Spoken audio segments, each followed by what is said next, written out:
क्योंकि मुश्किल वक्त में कई लोग रहनुमाई का ढोंग भी करते हैं, उन्हें भी पहचानना बहुत जरूरी है।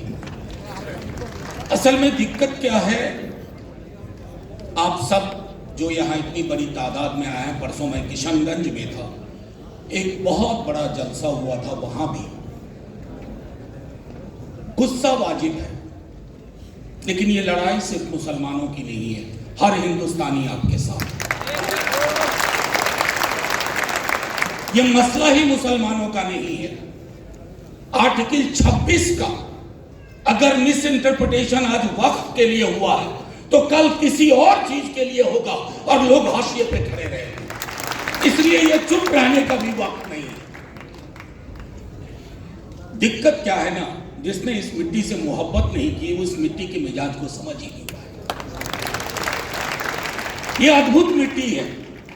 मैंने सदन में भी कहा था, दोहरा रहा हूं, सदन में कहा था और दोहरा रहा हूं, इस देश की एक बड़ी आबादी सरहद पार करके पाकिस्तान नहीं गई।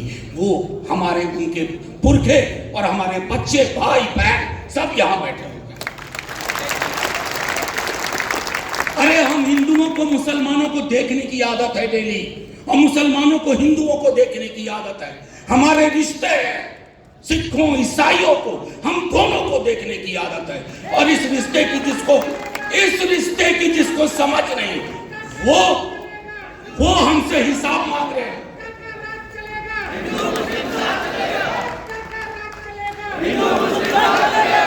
और देखिए हमसे हिसाब कौन ले रहे हैं। लिबास पूछते हो, आके लिबास देखो इस मंच का, आके लिबास यहां देखो। ये लिबास है कॉन्स्टिट्यूशन का, आइन का। इस लिबास से लड़ रहे हैं। ये लड़ाई सीधे तौर पर जुल्म और इंसाफ के बीच की लड़ाई है, और जो हमारे साथ नहीं है वो जुल्मियों के साथ सीधे तौर पर। अभी तो 3-4 मुद्दों पर थोड़ा रिलीफ दिया है माननीय सर्वोच्च न्यायालय, उनका बहुत बहुत शुक्रिया, बहुत बहुत शुक्रिया। लेकिन कई मसले हैं, 40 सेक्शन, सब सेक्शन, क्लॉजेस, जिसमें हमें क्लैरिटी चाहिए, डाइल्यूशन नहीं चाहिए। ये सारी चीजें हमें समझनी होगी। और यकीन मानिए, कई साथियों ने, उस्मानी साहब ने भी कहा, कई ने कहा, उकसाने की बड़ी कोशिश होगी।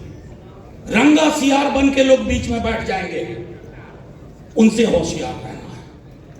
ये लड़ाई मिलके ही लड़ी जाएगी और मुकम्मल अपनी मंजिल हासिल की जाएगी। पंक्चर बनाते हैं, अब्दुल भी बनाता है, अमरिंदर भी बनाता है, लेकिन यहां का भी पंक्चर ठीक करता है। देश को पंक्चर करके रख दिया आपने, देश को पंक्चर कर दिया। इकोनॉमी पंक्चर है, सामाजिक ताना बाना पंक्चर है, सारे पंक्चर ठीक किए जाएंगे। असल में साइकिल पे चले नहीं ये लोग, मर्सिडीज में ही पैदा हुए थे। साइकिल पे चला हूं, पूरा विद्यार्थी जीवन साइकिल पे काटा है। कभी सिंबल भी नहीं था समाजवादी पार्टी का साइकिल। तो हुआ यूं कि जब साइकिल पंक्चर होती थी तो पंक्चर वाला जमीन पे बैठते हुए ऊपर वाले की तरह दिखता था कि साहब मेरी फुस पड़ी साइकिल को इसने हवा भर दी। हवा भरना जानते हैं, हवा टाइट करना भी जानते हैं। ये हम सबको।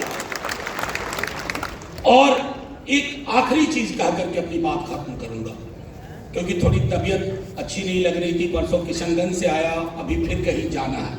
मैं सिर्फ आप लोगों को कहूंगा, मायूसी नहीं रखनी है। आपका करार गांधी, नेहरू, मौलाना आजाद से था। उस करार को जो तोड़ेगा तो तख्त को ताबूत बनते देर नहीं। वो करार जीतेगा, वो करार जिंदा रहेगा। मायूस मुल्क, मायूस इरादे मंजिल नहीं हासिल करेंगे। ये लड़ाई आपकी नहीं है। मैं आखिरी बात कहता हूं, ये लड़ाई मेरे पार्टी के प्रेसिडेंट इतने बीमार थे और हर आदमी का भाषण सुन रहे थे कि कौन क्या बोल रहा है वक्त पे।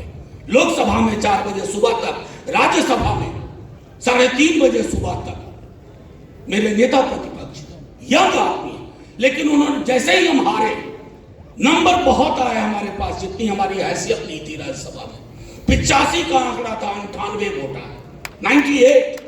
ये लोग कौन हैं? ये लोग आपके साथ हैं, मरते दम तक साथ रहेंगे और इस लड़ाई को जीतेंगे। झंडे का रंग नहीं देखा जाएगा, बस मुल्क की जो तामीर, जो तसव्वुर मौलाना आजाद, नेहरू और गांधी ने की थी, वही मुल्क पंक्चर ठीक करके बना देंगे। जय हिंद, जय हिंद। शुक्रिया बहुत बहुत।